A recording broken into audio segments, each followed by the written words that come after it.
അപ്പം നമുക്ക് വണ്ടി ഇപ്പോൾ എല്ലാവരും മഴ സമയത്ത് നമ്മൾ വണ്ടി ഉപയോഗിക്കുമ്പോഴത്തേക്ക് നമ്മളിപ്പം ആക്ച്വലി ഈ വണ്ടി ഇപ്പോൾ വെളിയിലാണ് കിടക്കുന്നത്, അത് അകത്താണ് കിടക്കുന്നത്.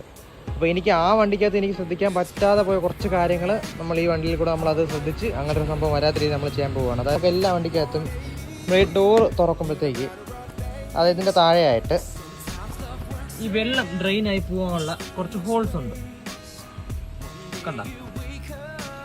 അതുപോലത്തെ ഹോൾസും കാര്യങ്ങളും നമുക്ക് ഈ ഡോറിൻ്റെ താഴെയായിട്ട് കാണാൻ സാധിക്കും, കണ്ട. ഇതെപ്പോഴും നമ്മൾ ഇതിൻ്റെ അകത്ത് എന്തെങ്കിലും ബ്രഷോ കാര്യങ്ങളോ എല്ലാം ഇട്ടൊന്ന് ക്ലീൻ ചെയ്തിട്ടുണ്ട്. അതായത് നമ്മുടെ ഈ പുറത്തുനിന്നുള്ള വെതർ സ്ട്രിപ്പിൽ കൂടെ ഇതിൻ്റെ അകത്ത് വെള്ളം ഇറങ്ങി ആക്ച്വലി ഇപ്പം വെളിയിൽ ഇത്തിരി പൊടിയൊക്കെ ആണെങ്കിൽ ചെറിയ പൊടിയുടെ അംശം കാര്യങ്ങളൊക്കെ ഇതിൻ്റെ കൂടെ ഇറങ്ങി നമ്മുടെ ഈ ഡോറിൻ്റെ ഈ താഴെ കൂടെ പോകും. അപ്പോൾ നമ്മൾ ഈ വണ്ടി ഇങ്ങനെ മഴയത്തൊക്കെ നമ്മൾ ഇട്ടേക്കുമ്പോഴത്തേക്ക് ഈ വെള്ളം ഒരിക്കലും ഇതിൻ്റെ അകത്തൂടെ അങ്ങ് ഫുൾ താപ്പോട്ട് പോകത്തില്ല. അപ്പോൾ നമ്മൾ ജസ്റ്റ് ഡോറൊന്ന് തുറന്ന് 4 ഡോറും ടൈം ഉള്ളപ്പോൾ ജസ്റ്റ് ഒന്ന് തുറന്ന് വയ്ക്കണം. അപ്പോൾ ആ ടൈമിൽ നമുക്ക് അതിന്